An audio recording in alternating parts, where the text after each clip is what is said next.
चूंकि पिछले 2 दिन बारिश रही, परसों भी और कल भी, तो मेरा कहीं जाना नहीं हुआ।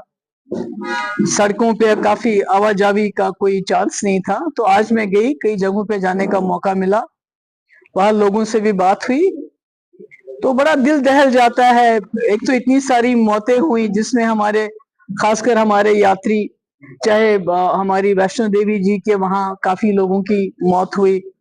मच्छील माता है वहां किश्तवाड़ पाडर साइड में, वहां भी कई लोग जो हैं यात्रा करते हुए वहां से वो लैंडस्लाइड आ गया, क्लाउड बर्स्ट हो गया। और इसी तरह कुठवा में भी, और भी कई कई जगह पे ही, पर ये सारे जो है यात्री थे नहीं, क्योंकि सरकार का प्रोजेक्ट है, ठेकेदार ने पैसा दिया होता है, वो सब कुछ।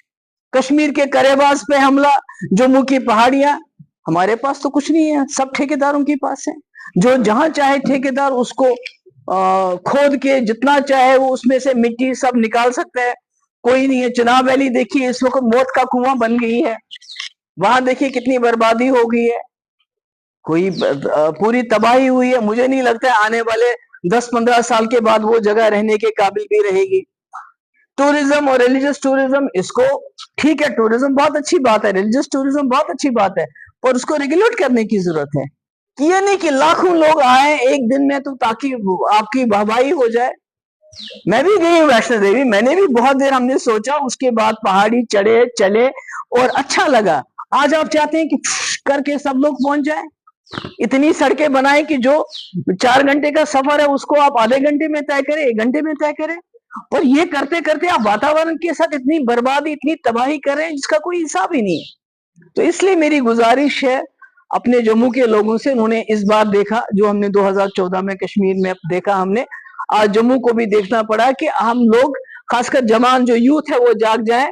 और ये जो पेड़ों की कटाई है, जंगलों की कटाई है, जंगल में कोई गुजर मनाता है डोका, तो उसको बाहर निकाल देते हो आप, हालांकि वो पेड़ नहीं काटता है, उसकी गाय बकरियां वहां चरती हैं, मगर आप खुद मशीनें लेके जंगलों को ऐसे साफ कर रहे हो इस वक्त। तो मेरी ये गुजारिश है कि एक तो बहुत बढ़िया बड़ा पैकेज की जरूरत है। ये 219 करोड़ रुपए कुछ देके गए हैं मरकज से यहाँ आके, उससे काम चलने वाला नहीं है। हजारों करोड़ों की जरूरत है, जो मैंने तबाही देखी, हालांकि मैं ज्यादा जगह जा नहीं सकी। जो नुकसान हुआ है घरों का, सामान का, गाड़ियों का, माल मवेशी का, खेतों का, उसके लिए ये नहीं चलेगा। और मेरी गुजारिश है यहाँ की यूटी सरकार से, जो लोग डिस्प्लेस हो गए, जिनके घर तबाह हो गए, बेशक वो दरिया के किनारे नालों में रहते थे, उनको पहाड़ियों में रहते थे, उनको ऑल्टरनेट जमीन दे दीजिए, छोटा सा टुकड़ा दे दीजिए। हम तो बड़े बड़े होटल वालों को और बड़े बड़े ये जो इंडस्ट्रीज को इतनी जमीन देते हैं, इन बेचारों को भी 5-5, 10-10 मरला जमीन दे दीजिए तो क्या जाएगा, कहीं दे दीजिए, इनको बसाइए, या फिर उन नालों को ठीक कर लीजिए।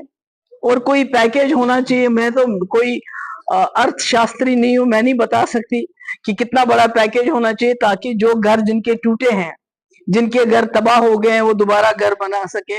जिनके लोन्स है उसमें इंटरवीन करने की जरूरत है, जिनकी गाड़ियां बर्बाद हो गई हैं उसमें मदद करने की जरूरत है, जिनके माल मवेशी इसमें बह गए हैं, खत्म हो गए हैं, उनकी, और खासकर फार्मर्स की, उनकी बात कोई सुन नहीं रहा है। बासमती जो हमारा बाउल है अरसपोरा, वहां बड़ी तबाही हुई है, वहां सड़कें कट गई हैं। तो मैं समझती हूँ कि मरकजी सरकार को इस वक्त इसमें पूरा दिल खोल के मदद करनी चाहिए, जैसे मुफ्ती साहब के वक्त में भी मदद की थी, आज भी मदद करनी चाहिए, क्योंकि जम्मू में बहुत तबाही हो गई है, बहुत बर्बादी हो गई है। और ये जो डेवलपमेंट के नाम पे ये जंगल पहाड़ इन्होंने ठेकेदारों के नाम कर दिए हैं, ये माइनिंग के नाम कर दिए हैं, इसको बंद करना पड़ेगा। ये अगर इसी तरह चलता रहा तो कुछ रहेगा नहीं, बचेगा नहीं। Thank you.